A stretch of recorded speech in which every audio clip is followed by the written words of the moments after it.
അശാസ്ത്രീയമായ വിലക്കയറ്റവും കൂലിവർധനവും നിർമ്മാണ മേഖലയെ പ്രതിസന്ധിയിലാക്കിയിരിക്കുകയാണെന്ന് കൺസ്ട്രക്ഷൻ വർക്കേഴ്സ് സൂപ്പർവൈസേഴ്സ് അസോസിയേഷൻ ഭാരവാഹികൾ പറഞ്ഞു. ഈ വിഷയത്തിൽ സർക്കാർ ഇടപെടണമെന്നും ഭാരവാഹികൾ ആവശ്യപ്പെട്ടു. അശാസ്ത്രീയമായ വിലക്കയറ്റവും അനിയന്ത്രിതമായ കൂലിവർധനവും കരാർ തുകയിലെ ഇടിവും ചേർന്ന് ഈ രംഗത്ത് പ്രവർത്തിക്കുന്ന സൂപ്പർവൈസർമാരെയും കരാറുകാരെയും കടുത്ത സാമ്പത്തിക ബാധ്യതയിലേക്കും ആത്മഹത്യയുടെ വക്കിലേക്കും തള്ളിവിട്ടിരിക്കുകയാണെന്നും അസോസിയേഷൻ ജില്ലാ ഭാരവാഹികൾ പറഞ്ഞു. നിർമ്മാണ മേഖലയിലെ ഇതര സംസ്ഥാന തൊഴിലാളികളുടെ കൂലി യാതൊരു മാനദണ്ഡവുമില്ലാതെയാണ് വർദ്ധിച്ചിരിക്കുന്നത്. മുൻപ് ഒരു ഹെൽപ്പർക്ക് 900 രൂപ ഉണ്ടായിരുന്നത് 1200 രൂപയാക്കിയും മെയിൻ പണിക്കാരന് 1000 രൂപയിൽ നിന്നും 1300 മുതൽ 1500 രൂപ വരെയായി കുത്തനെ വർദ്ധിച്ചിരിക്കുകയാണ്. ഇത് ദിവസേനയുള്ള നിർമ്മാണ ചെലവ് താങ്ങാനാവാത്ത വിധം ഉയർത്തിയിരിക്കുകയാണ്. നിർമ്മാണ സാമഗ്രികളുടെ അശാസ്ത്രീയമായ വിലക്കയറ്റം നിയന്ത്രിക്കുക, ഇതര സംസ്ഥാന തൊഴിലാളികളുടെ ക്രിമിനൽ പശ്ചാത്തലവും മയക്കുമരുന്ന് ഉപയോഗവും പരിശോധിക്കാൻ നടപടി സ്വീകരിക്കുക, ഇതര സംസ്ഥാന തൊഴിലാളികളുടെ കൂലിഘടന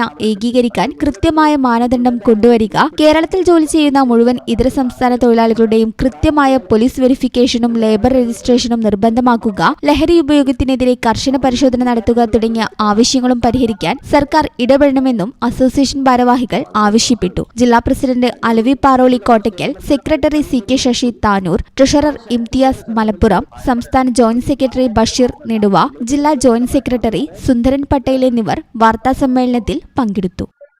ഈ ചാനൽ ന്യൂസ് മലപ്പുറം.